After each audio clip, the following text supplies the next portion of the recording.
ஏன் இந்த இடத்துல ஒரு சாட்சியாக நிற்கிறதுக்காக நன்றி செலுத்துகிறோம். என் பையனுக்கு 33 வயசு, கல்யாணம் ஆகல. நாங்கள் மாதம் மாதம் வந்து எழுதி போட்டு போவோம். இந்த வருஷம் ஜனவரி மாதம் ஐயா சொன்னார், கொஞ்சம் சுக வாழ்வு சீக்கிரத்தில் தொழுக்கும் என்று சொன்னாங்க. உடனே ஒரு நிச்சயமாச்சு. அடுத்த மாதம் 6ஆம் தேதி திருமணம். அதுக்காக ஆண்டவருக்கு சோத்திரம். ஹல்லேலூயா. உற்சாகமாக கைகளை தட்டுங்க பார்க்கலாம். கர்த்தருக்கு பரிசுத்த நாமத்துக்கு ஸ்தோத்திரம். BA LLB ஹானர்ஸ் முடிச்சிருந்தேன். ஜூன் 2025 கம்ப்ளீட் பண்ணது. எனக்கு நவம்பரில் என்ரோல்மெண்ட் நடந்திருக்கணும், ஆனால் எனக்கு நடக்கலை. ரொம்ப நாள் வெயிட் பண்ணிட்டு இருந்து இங்கே வந்து லாஸ்ட் ஏப்ரல் மந்த் வந்து நான் ப்ரேயரில் நோட்டீஸ் போட்டு எழுதி போட்டதும் எனக்கு வந்து ப்ரேயர் பண்ணார் அங்கிள். ப்ரேயர் பண்ணதும் என்ரோல்மெண்ட் வந்து ஏப்ரல் 27 நடந்துட்டு 28 எனக்கு ஜாபும் கிடச்சிச்சு. நல்ல ஒரு அட்வொகேட் கிட்டே என்னை ஏசப்பா கொண்டு போய் வச்சார். மாம்பழத்தில் டி நகரில் எனக்கு நல்ல ஒரு ஆஃபீஸ், எனக்குன்னு தனி கேபின் கொடுத்து ஏசப்பா என்னை அலங்காரமாக வச்சுருக்கிறார். ரொம்ப கர்த்தருக்கு நான் நன்றி சொல்கிறேன். வேலையே இல்லை, நான் இவ்வளோ வயசாகுது, 30 வயசாகுது, வேலைக்கே நான் போகிறதுக்கு லாக்கி இல்லையோ, ஒரு வேலை எனக்கு அந்த ஆப்பர்ச்சுனிட்டி இல்லையே. நான் நிறைய பேர் வேலைக்கு போகிறவங்கள பார்த்து ஏங்கின காலம். நிறைய படிப்பு படிச்சிருக்கேன், ட்ரிபிள் டிகிரி முடிச்சிருக்கேன். இருந்தாலும் ஜாப் ஆப்பர்ச்சுனிட்டி எனக்கு ஸ்டாண்டர்டாக கிடைக்கல. ஆனால் இப்போ எனக்கு ஏசப்பா கொடுத்துக்கிற இந்த ஜாப் ஆப்பர்ச்சுனிட்டி எனக்கு ஸ்டாண்டர்டாக இருக்குது. எனக்குன்னு ஒரு கேபின், எனக்குன்னு ஒரு ஆஃபீஸு, எனக்கு கீழே வந்து லீகல் அட்வைசர், லீகலாக நான் போகிறதுக்கு எனக்கு ஏசப்பா தயவு செஞ்சுருக்காரு. கர்த்தருக்கு நன்றி, கொடான கொடு நன்றி.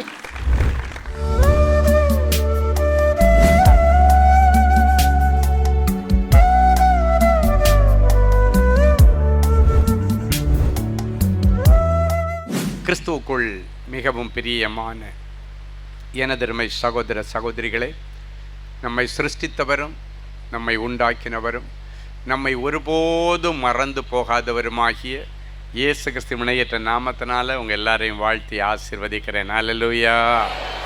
எல்லாரும் சந்தோஷமாக இருக்கீங்களா? இந்த நாளிலும் ஆண்டவருடைய பாதப்படியிலே அமர்ந்து, ஆண்டவரே ஒரு சிறு கூட்டத்தை கர்த்தர் கொண்டு வரப்போகிறேன், இந்த ஜனங்களுக்கு நீர் என்ன மங்கள வார்த்தை சொல்ல வேண்டும். ஏசாயா 31:5 இப்படியாய் சொல்லுகிறது. எடுத்து வாசிக்கலாமா? பறந்து காக்கிற பட்சிகளைப் போல சேனைகளின் கர்த்தர் எருசலேமின் மேல் ஆதரவாக இருப்பார். அவர் அதை காத்து தப்ப பண்ணுவார். அவர் கடந்து வந்து அதை விடுவிப்பார். இந்த நாள் செய்தியின் தலைப்பு, கர்த்தரே என் ஆதரவு. எருசலேம் குமாரத்தி, குமாரர் அப்படின்னா நீங்களும் நானும் தான். எருசலேம் குமாரர்களும் குமாரத்திகளும், சீயோன் குமாரர்களும் குமாரத்திகளும். ஆண்டவர் சொல்றாரு, இந்த எருசலேம் குமாரத்திக்கு ஒரு கஷ்டம்னா, இந்த எருசலேம் குமாரனுக்கு ஒரு பிரச்சனைன்னா, நான் பறந்து வந்து காக்கிற பட்சியை போல ரைட் டைமில் அவங்களுக்காக அங்கே நிற்பேன் அப்படின்னு சொல்கிறார். என்னென்ன காரியத்தில் ஆண்டவர் இன்னைக்கு ஆதரவு கொடுக்க போகிறார்? அவர் நமக்கு ஆதரவு கொடுக்கணும்னு முடிவு பண்ணிட்டார். அப்போ யார் எகெயின்ஸ்டாக இருந்தாலும் நீங்கள் கவலைப்படாதீங்க. ஆண்டவர் ஆதரவு கொடுத்துட்டார்னா, உன் கூட கை கோர்த்துட்டார்னா, உனக்கு எதிராக உலகமே வந்தாலும் சரி ஒன்றும் பண்ண முடியாது. அப்படியே கரங்களை, வலது கரத்தை உயர்த்துங்க பார்க்கலாம். ஆமேன்னு சொல்லுங்க. ஆமாம், ஆண்டவருடைய கரம் இப்பொழுது உன்னுடைய வலது கரத்தை பிடிச்சி, நான் உனக்கு ஆதரவு இருப்பேன்னு சொன்னார். முதல்ல சொல்கிறாரு, உன்னுடைய தொழிலுக்கு, உன் வேலைக்கு நான் ஆதரவு கொடுக்க வந்திருக்கிறேன்னு சொல்கிறார். 1 கொரிந்தியர் 16:9 இப்படியாய் சொல்லுகிறது. எடுத்து வாசிப்போமா? ஏனெனில் இங்கே பெரிதும் அனுகூலமான கதவு எனக்கு திறக்கப்பட்டிருக்கிறது. விரோதம் செய்கிறவர்களும் அநேகர் இருக்கிறார்கள். ஏனெனில் இங்கே பெரிதும் அனுகூலமான அப்படின்னா ஆதரவான கதவு எனக்கு திறக்கப்படுகிறது.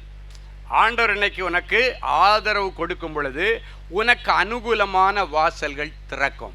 இன்னைக்கு ஒருவேளை இன்டர்வியூ அட்டன் பண்ணிட்டு நீ வந்து, என்னால் இன்டர்வியூ சரியாக பண்ண முடியலை, எனக்கு வேலை கிடைக்காதுன்னு முடிவோடு வந்திருக்கிற, இல்லை, ஆண்டவர் அந்த இன்டர்வியூவை சக்ஸஸ் பண்ண உனக்கு அந்த அதிகாரி கண்களில் தயவு கிடைக்கும்படிக்கு இன்னைக்கு ஆண்டவர் உனக்கு அனுகூலமான வாசலை திறப்பேன் என்று சொல்லுகிறார். ஒருவேளை கடந்த நாட்களில் நீ போன இடத்துல எல்லாம் உனக்கு வாசல் மூடி இருக்கலாம், டோர் மூடி இருக்கலாம். ஆனால் ஆண்டவர் உனக்கு ஆதரவு கொடுக்கும் பொழுது பூட்டப்படாத வாசல்களை கர்த்தர் திறப்பார். இனி உனக்கு பூட்டப்படாத வாசல், கடந்த நாட்களில் 5 மாதம் ஒரு கம்பெனியில் வேலை செய்ய முடியல, அதுக்குள்ளால ஒன்றில் அவங்க அனுப்பிடுறாங்க, இல்லை நானே வர்ற மாதிரி என்னை கார்னர் பண்ணிடுறாங்க, என்னை வெளியே அனுப்புறதுக்கு என்னென்ன பண்ண முடியுமோ எல்லாம் பண்ணிடுறாங்க அப்படின்றது என்னுடைய ப்ரீவியஸ் எக்ஸ்பீரியன்ஸாக இருக்கலாம். இன்றைக்கி ஆண்டவர் சொல்கிறாரு, இனி உனக்கு பெரிதும் அனுகூலமுமான வாசல் பெர்மனண்டாக திறக்கன்னு சொல்கிறார். ஒருவேளை நீங்கள் கவர்மெண்ட் எக்ஸாமுக்காக ஆயத்தப்பட்டிருந்தீங்கன்னா ஆண்டவருடைய கரம் உனக்கு ஆதரவாக இந்த எக்ஸாமில் விஷயத்தில் அரசாங்க தேர்வு எழுதுறதுக்கு ஆண்டவருடைய கரம் உனக்கு ஆதரவாக வந்துச்சுன்னா நீ எழுதும் பொழுது உன்னுடைய பிரெயின், உன்னுடைய மைண்டை நல்லா கரெக்டாக நீ கற்றுக்கொண்டதிலிருந்து எடுத்து ஞாபகப்படுத்துகிற ஆவியானவர் அழகாக ஞாபகப்படுத்துவார். நீ எழுத எழுத எழுத எழுத அழகாக எழுதி அரசாங்க வேலையோ ரயில்வே வேலையோ இல்லைன்னாச்சுன்னா ஒரு போஸ்ட் ஆஃபீஸ் ஜாபோ இல்லைன்னாச்சுன்னா ஏதாவது ஒரு கவர்மெண்ட் ஜாப் இல்லைன்னா ஒரு பேங்க் ஜாபை நீ குறி வச்சு அதுக்காக பல வருஷம் பல மாதம் கஷ்டப்பட்டு நீ படித்து எழுதியும் இன்னைக்கு வரைக்கும் உனக்கு பலன் கிடைக்கல. ஆனால் இன்னைக்கு ஆண்டவர் சொல்றாரு பலன் கிடைக்கும். இன்னைக்கு உனக்கு ஆதரவின் கரம் கர்த்தரிடத்திலிருந்து வருகிறது. ஆண்டவருடைய கரம் ரட்சிக்க கூடாதபடிக்கும் குறுகி போகல, உன்னை ஆசீர்வதிக்க கூடாதபடிக்கும் குறுகி போகல. அந்த கரம் இன்றைக்கு உன்னுடைய வலது கரத்தை பிடிச்சி நீ எழுதுகிற அந்த எக்ஸாமில் உனக்கு சாதகமாக ஆண்டவர் மதிப்பெண்களை போடுவார். உனக்கு சாதகமாக மத்தியாஸ் பேரில் சீட்டு மிதந்தா மாதிரி உன் பேரில் ஒரு சீட்டு மிதக்கும். அது ஆண்டவருக்கு லேசான காரியம். ஒருவேளை நீ போன முறை நீட் எக்ஸாம் எழுதிட்டு எப்படியாவது ஒரு டாக்டர் ஆகணும்னு சொல்லி நீட் எக்ஸாம் எழுதியிருக்கலாம், உங்கள் பிள்ளைங்க எழுதியிருக்கலாம், ஃபெயில் ஆகிருக்கலாம். எப்படியாவது இந்த முறை ரீட்ரை பண்ணுறேன் அப்படின்னு ஆண்டவர் மேல் வைத்திருக்கிற நம்பிக்கையின் நிமித்தம் இந்த முறை நீ எழுதும் பொழுது ஆண்டவர் உனக்கு ஆதரவாக இறங்கி வந்து உன் கரத்தை பிடிச்சி இதுதான் ஆன்சர், இதை எழுது மகளே, நல்லா ஹார்ட் ஒர்க் பண்ணி ஜெபம் பண்ணி பைபிள் வசனத்தை தியானிச்சுட்டு போ, இந்த முறை நீ வெற்றி பெறுவாய். குதிரை யுத்த நாளுக்கு ஆயத்தப்படுத்தப்படும், ஜெயமோ கர்த்தரால் வரும்.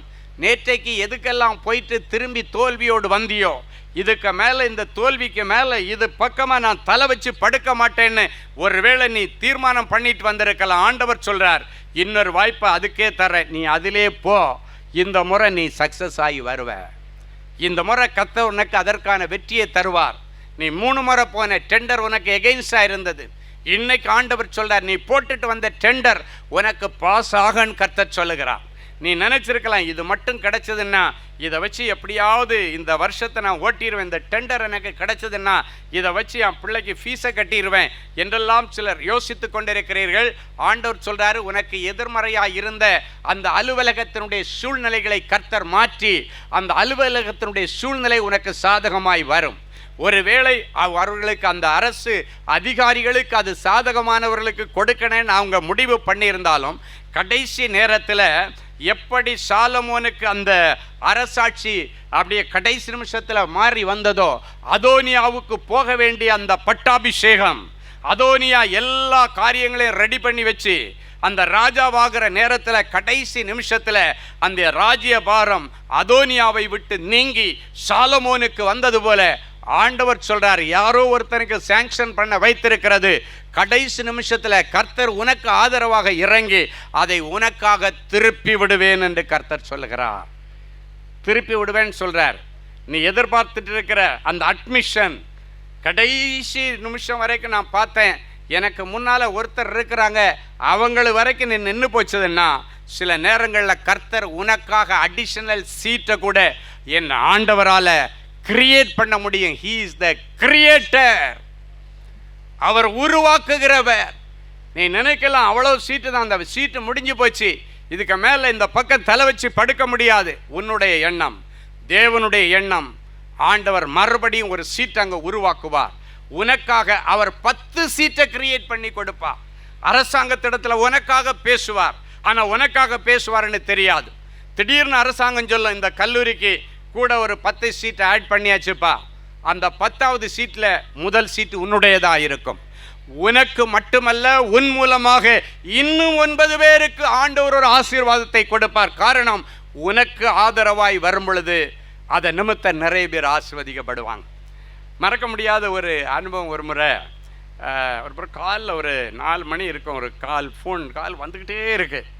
அப்புறம் என்னடா இத்தனை வாட்டி அடிக்குதுன்னு சொல்லிட்டு அரை தூக்கத்தில் தான் எடுத்து ஃபோன் எடுத்து பார்த்தா எனக்கு ரொம்ப நெருக்கமான ஒருவருடைய குடும்பத்தில் ஒரு முக்கியமான ஒரு நபர், அவங்கள ஆஸ்பத்திரியில் அட்மிட் பண்ணியிருக்கிறாங்க டெலிவரிக்கு. நார்மல்னு சொல்லிட்டு இருந்தவங்க இப்போ வந்து கழுத்தில் கொடி சுற்றி இருக்குது, அந்த பிரச்சனை இந்த பிரச்சனை, குழந்தைக்கு ஷோல்டர் பெருசாக இருக்குது, அதனால் குழந்தை வராது, நார்மலில் வராது, சர்ஜரி பண்ணணும். அது மட்டும் இல்லை, ஆல்ரெடி பிறக்க வேண்டிய டைம் தாண்டி நிறைய நேரம் ஆனதுனால குழந்தை மோஷன் எல்லாம் அதுவே சாப்பிட்ருச்சு. தாயோ பிள்ளையோ யாராவது ஒரு ஆளை காப்பாற்ற முடியும், ஒரு ஆளை காப்பாற்ற முடியாதுன்னு சொல்லி இவங்க நார்மல் டெலிவரிக்கு வெயிட் பண்ணி இவ்வளோ காம்ப்ளிகேஷன். இப்போ அந்த குடும்பத்தார் ஃபோன் பண்ணி சொல்கிறாங்க, அந்த மகளுடைய தாயார் ஆஸ்பத்திரியிலேருந்து ஃபோன் பண்ணுறாங்க, ஐயா இந்த மாதிரி இருக்குது, நிறைய காம்ப்ளிகேஷன், பிள்ளையோ தாயோ யாராவது ஒரு ஆளை தான் காப்பாற்ற முடியும்னு சொல்கிறாங்க, என்ன பண்ணுறதுன்னு தெரியலை, நாங்கள் தடுமாறிக்கிட்டு இருக்கிறோம். அப்போ ஒரே ஒரு சின்ன ஜபந்தான் பண்ண, ஆண்டவரே நீர் அந்த இடத்துல வந்தால் சூழ்நிலை மாறும், நீர் அந்த இடத்துல வந்தால் காம்ப்ளிகேஷன் நீங்கும் சொல்லி சொன்னேன். கழுத்தை சுற்றி இருக்கிற அந்த கொடி உங்களால் ரிமூவ் பண்ண முடியும். அந்த மோஷன் அந்த குழந்தை சாப்பிட்டுச்சு, உள்ளுக்குள்ளாலே குழந்தைக்கு வயிற்றுக்குள்ளால் போயிடுச்சுன்னு அந்த விஷங்களை மாற்ற உம்மால முடியும். எந்த இடத்துல இறுகி போயிருந்தாலும் சரி, கர்த்தர் அந்த இறுக்கத்தை மாற்றி தாயையும் பிள்ளையும் உங்களால் குணப்படுத்த முடியும் சொல்லிட்டு ஒரே ஒரு வார்த்தை தான் சொன்னேன், உம்மால் செய்யக்கூடாத அதிசயமான காரியம் ஒன்றுமில்லை, நீ சொல்ல ஆகும் கட்டளையிட நிற்கும், பிரசவிக்க பண்ணுகிற நான் பிரசவத்தை தடுப்பேனோ என்று கேட்டீர். என் மகளுக்கு இலவசமான நார்மல் டெலிவரியில் இந்த பிள்ளையை பெற்றெடுக்க கர்த்தர் அனுக்கிரகம் பண்ண சுவாமி. அது மட்டுமல்ல, இவளுக்காக இப்பொழுது இந்த ஆஸ்பத்திரியில் எழுந்தருளி வருகிற ஆண்டவர், இன்னைக்கு இந்த ஆஸ்பத்திரியில் ஒரு சிசேரியன் இருக்கக்கூடாது. இவள் நிமித்தம் இந்த ஆஸ்பத்திரியில் இன்னைக்கு லேபர் வார்டில் இருக்கிற அத்தனை பேருக்கு நார்மல் டெலிவரி, ஒரு காம்ப்ளிகேஷன் இருக்கக்கூடாது. நீர் அப்படி செய்கிறதற்காய் ஸ்தோத்திரன்னு சொல்லி ஜெபம் பண்ணிட்டு நான் சொல்லிட்டேன், இல்லைம்மா ஆண்டவர் எல்லாத்தையும் மாற்றிட்டாரு. அதுக்கப்புறம் அவங்க சொல்லும் பொழுது, சாட்சி சொல்லும் பொழுது சொல்கிறாங்க, இந்த கொடி எப்படி மாறுச்சுன்னு தெரியா கழுத்தை இறுக்கி பிடிச்சிட்டு இருந்தான். உள்ளே போன அந்த மோஷன் போன அந்த அந்த அந்த பிரச்சனை எப்படி மாறுச்சு. அது மட்டும் இல்லை, இந்த லேட் ஆனதுனால தலை ஒரு சைஸாக மாறி உடம்பெல்லாம் நீல கலராகி என்னென்னமோ மாதிரி இருந்ததுன்னு சொன்னாங்க. ஆனால் நொட்டி பொழுதிலே கர்த்தர் அந்த பிள்ளைக்கு அந்த தாய்க்கு ஆதரவாக இறங்கி வந்தார். ஹல்லேலூயா. அப்புறம் டெலிவரி பண்ணி பார்த்தா ஒரு காம்ப்ளிகேஷன் இல்லை. டாக்டர் சொன்னாங்களாம், இது எங்களால் உண்டான காரியம் அல்ல, நீங்கள் கும்பிடுகிற உங்களுடைய தெய்வம். இதே கோஸ் ஹாஸ்பிட்டலில் தான் அது நடந்தது. அன்னைக்கு 16 டெலிவரி நடந்தது, 16 டெலிவரியும் நார்மல். அந்த கோஸ் ஹாஸ்பிட்டலில் உள்ள அந்த அந்த அந்த லேபர் வார்டில் உள்ள அந்த சூப்பரண்டு சொல்கிறாங்களா, அவங்க 20 வருஷமாக அங்கே வேலை செய்கிறாங்களாம். 20 வருஷத்தில் ஒரு நாள் கூட எல்லா பிள்ளைகளும் நார்மலாக பிறந்ததே இல்லை. மினிமம் 2-3 அந்த சர்ஜரியாவது இருக்குமா, சிசேரியன் இருப்பாங்களா. ஆனால் அன்னைக்கு பார்த்து 20 வருஷ சர்வீஸில் எல்லா பிள்ளைகளும் நார்மல் டெலிவரி. இதுதான் நம்முடைய ஆண்டவர். சில நேரங்களில் உனக்கு ஒன்றை செய்ய போய் உன்னிமத்த நிறைய பேருக்கு விடுதலை கிடைக்கும், நிறைய பேருக்கு அற்புதம் நடக்கும், நிறைய பேருக்கு அதிசயம் நடக்கும். அதை தொடங்கி வைக்கிற பாக்கியம் உன்னுடையதாக இருக்கும். இதோ வாசற்படியில் நின்று நான் தட்டுகிறேன், இதே கதவை தட்டுறேன். ஒருவன் அந்த சத்தத்தை கேட்டு இதே கதவை திறந்து கொடுத்தான். அவன் இருதயத்திலே நான் தங்குவேன், அவன் வீட்டுக்கு அவன் கூட போவேன், அவன் வீட்டில் நான் தங்குவேன், அவன் வியாபார ஸ்தலங்களுக்கு அவன் கூட போவேன், அவன் இன்றைக்கும் அவன் கூடவே போவேன், அவனுடைய வேலை ஸ்தலத்தில் அவன் கூட இருப்பேன், நான் அவன் கூட சாப்பிடுவேன்னு சொன்ன தேவனே, இப்பொழுதும் எந்தெந்த பிள்ளைகள் என்னுடைய இயேசுவே